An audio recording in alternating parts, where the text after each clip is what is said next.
friends, welcome to Ivy's Fortress. I'm Ashanti, your reading friend, and today we're reading the 1619 project Born on the Water by Nikole Hannah-Jones and Renee Watson, illustrated by Nikolas Smith.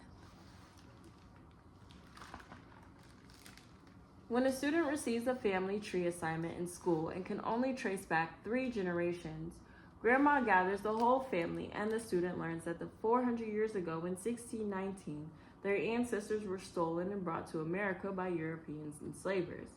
But before that, they had a home, a land, a language. She learns how the people said to be born on the water survived, how they planted dreams and hopes, how they learned new words for love, for friend, for family, for joy, for grow, for home.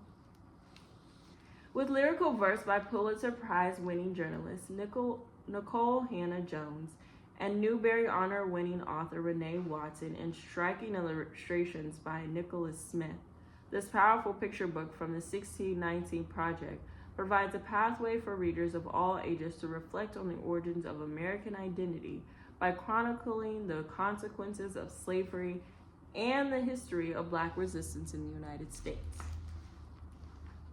Sounds like it's going to be a great read. I haven't read this book, so let's read it together. The 1619 Project, Born on the Water by Nikole Hannah-Jones and Renee Watson, illustrated by Nikolas Smith. That is our publication page and dedication page. Questions. My teacher gives us an assignment. Who are you, she asks. Trace your roots, draw a flag that represents your ancestral land.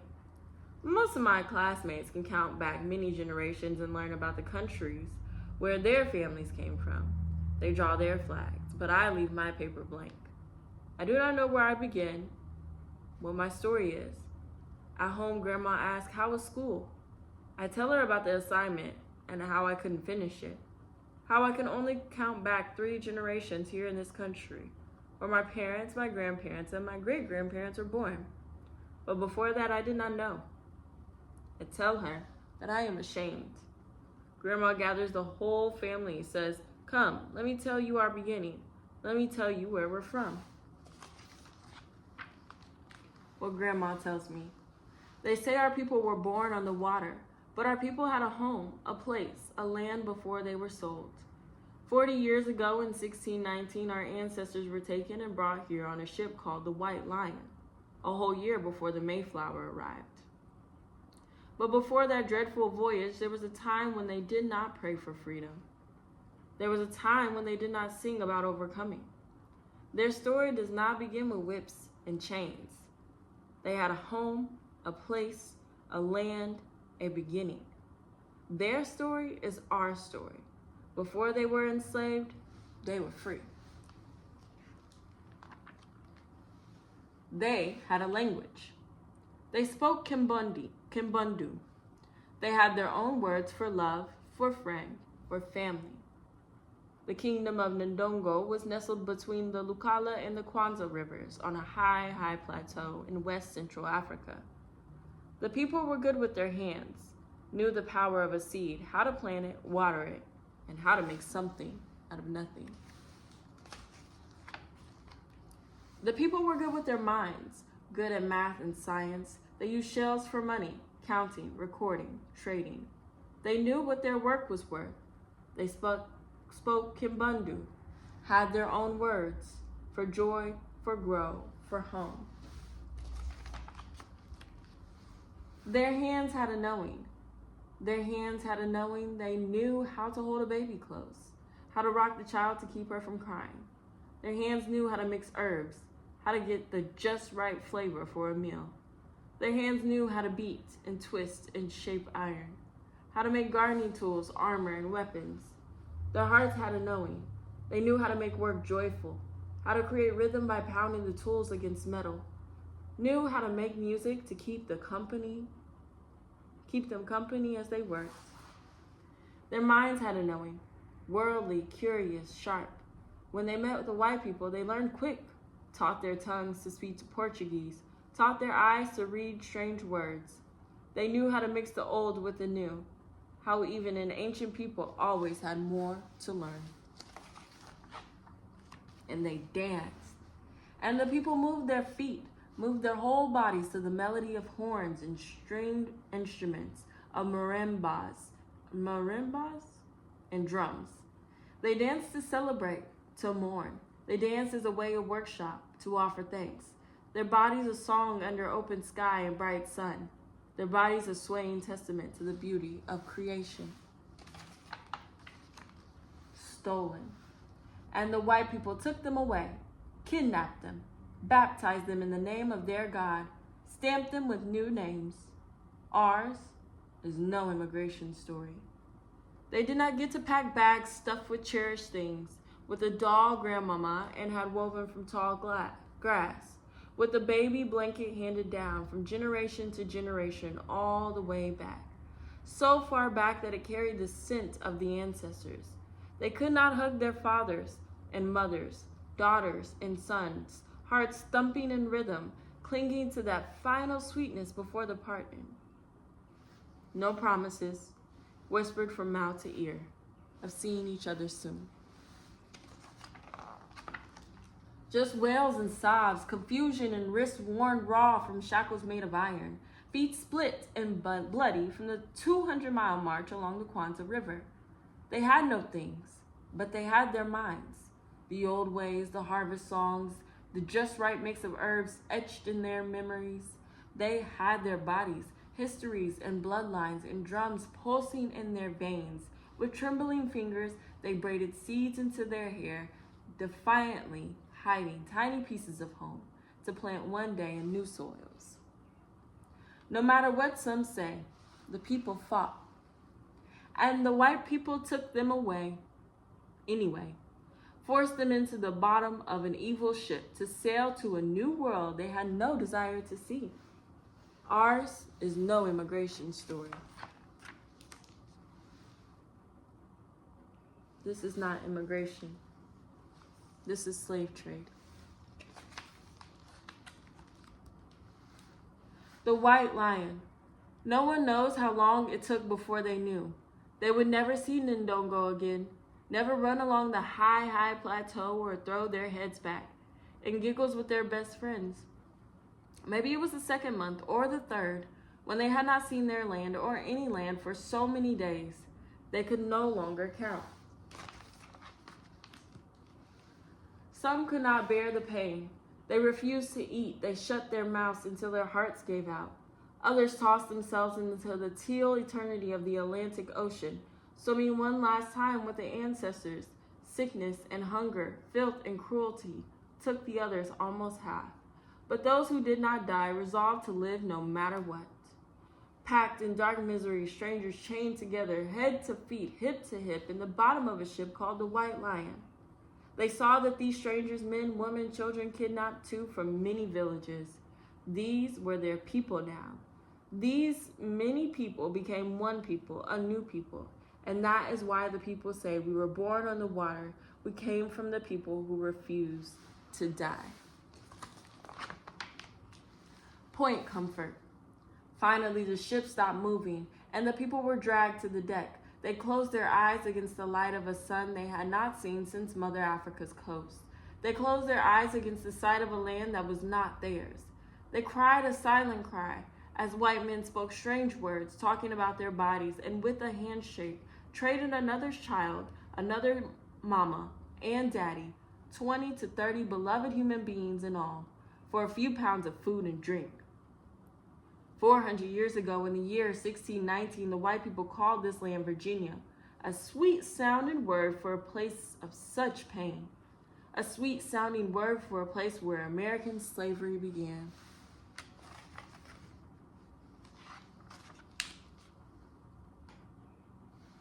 Tobacco fields. From sunup to sundown, the people worked the fields, growing and harvesting tobacco. The crops were sold to Europe, bringing wealth to Virginia, but the enslaved people did not get anything in return for their labor. The people worked and worked. When the people grew weary, they remembered their yesterdays, remembered their songs from Ndongo, sang them to ease their spirits. As they sang, they looked into the future, hopped for better days, hoped for better days, not hopped. Hoped. That's important. Planted prayers into the heavens, praying for freedom. How to make a home. After a long day's work, planting tobacco in the fields, after brutal treatment, after nothing to show for their hard work, sadness would come. A longing for an ndongo, for the mamas, for the daddies, for the friends they could no longer hug and talk with under the warm sun. We are in a strange land, they said, but we are here and we will make this home. We have our songs, our recipes, our know-how. We have our joy, we will love, laugh, sing, and hug our children as tight as you can hold a child. We will survive because we have each other. And so the people planted the seeds they carried over the ocean, snuck to visit one another in the dark of night, sang songs, swapped tales of yesterday, remembering. And the people planted dreams and hopes, willed themselves to keep living. And the people learned new words for love, for friend, for family, for joy, for growth, for home. We are in a strange land, they said, but we are here and we will make this home. We have determination, imagination, and faith. We will survive because we have each other. The Tuckers of Tidewater, Virginia. 1624, Anthony and Isabella enslaved on the plantation of Captain William Tucker and his wife Mary Tucker. Two ordinary people forced to till the soil, forced to build a country they were not from, found a way to build a love for each other, to marry and create a family, a legacy. They did not know their family would be the start of a new people. They were just two ordinary people who had a son, a new beginning, a promise to live on and on. William Tucker. Hope is a promise. Faith that a better day will come. Belief that things will not always be this way. Hope is refusal to give up, to die out. Hope is a child born. Way back then, hope had a name, William Tucker. He was born to ordinary people, a man and a woman who were not free, but who believed in freedom. Who were not free, but believed that one day freedom would come, even if they never saw it. These two ordinary people gave life to an extraordinary child. A child not of Africa, a child not of Europe, nor of the native people already here, but a child of the new people formed on the water. The first black child born in the land that would become the United States. The first truly American child. Resist. Life was hard and it would get harder for the generations to come. White people told the people they were not human, that the people were things to be bought and sold and given as gifts alongside horses and chairs. When the people were beaten, they said the people did not feel pain. When they sold the people's children, they said the people didn't love. These were lies they made up so they could feel okay about slavery. It is wrong always and forever to own human beings.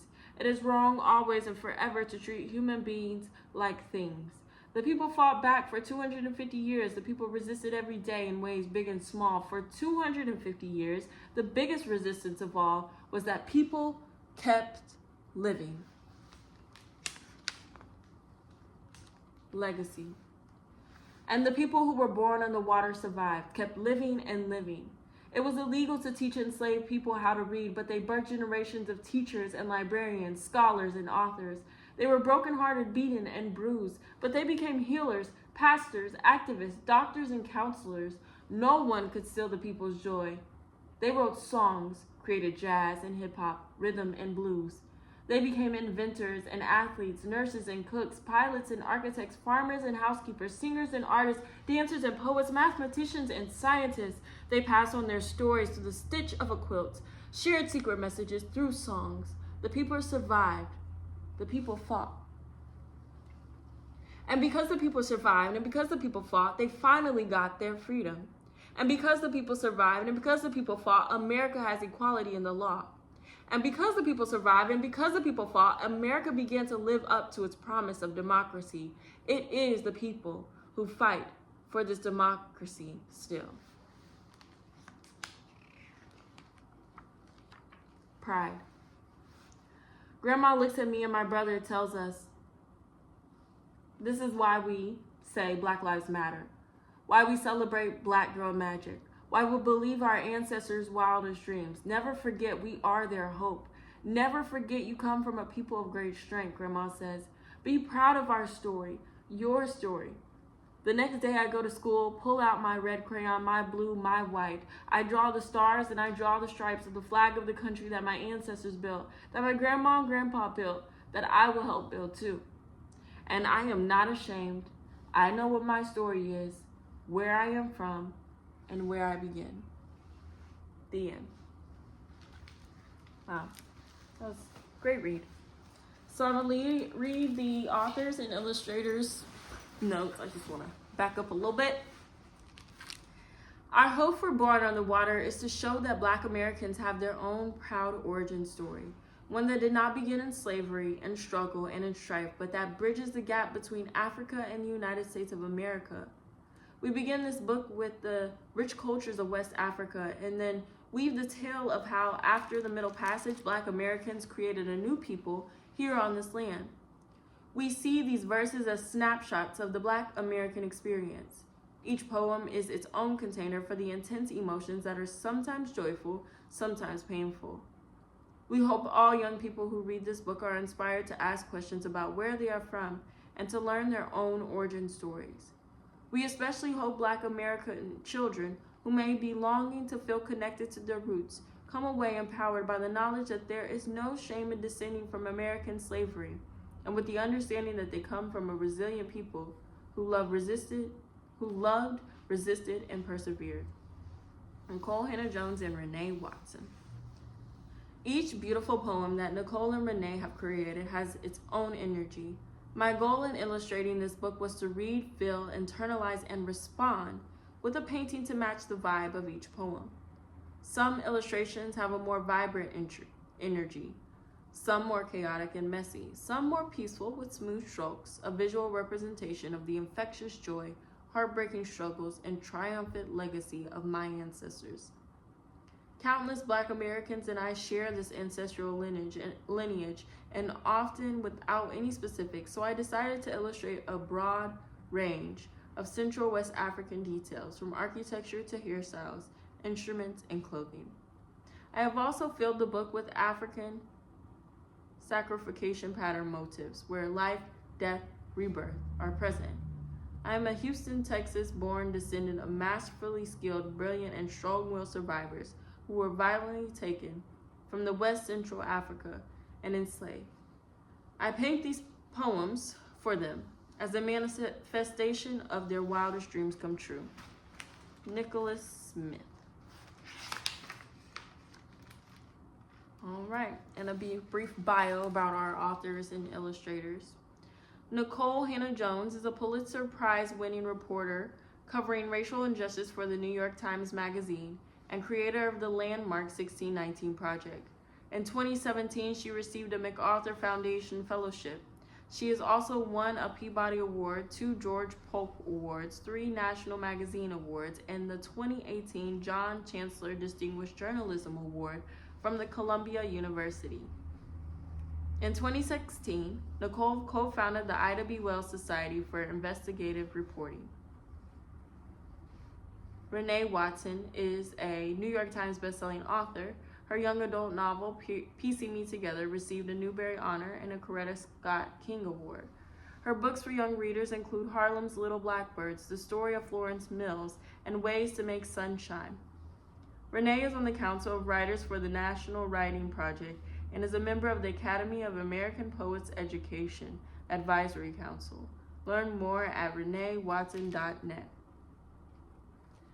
Nikolas Smith is an artivist, picture book author, and Hollywood film illustrator. He is the author-illustrator of The Golden Girls of Rio, My Hair is Poofy and That's Okay, and World Cup Women. Many of his viral, globally shared sketches are included in Sunday Sketch, The Art of Nikolas. Nikolas speaks on his artivism around the world, leading workshops in digital painting and character and movie poster design. Learn more at nikolas.art. They say our people were born on the water. but our people had a home, a place, and a land before they were sold. Well, I love this book, and I hope you have a chance to check it out at your local library or purchase it at a bookstore near you so it can be a part of your collection forever. Well, that's all I have for you friends today. Catch you next time. Keep reading. Bye! We truly enjoy sharing our adventures with you here at Ivy's Fortress. If you do too, like our videos and subscribe to our YouTube channel. Well, what are you doing? It is your choice, but we'll race you there. Bye!